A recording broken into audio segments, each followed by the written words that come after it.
And just to show how good this model actually is, look at the eye comparison between these two. Look at how much more detailed and just generally, like, it just looks so much less cheap compared to this later model here, which was made in 2019.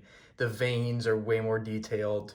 The eye just kind of looks here, it just kind of looks really cheap, almost like a knockoff. Here it looks like really solid.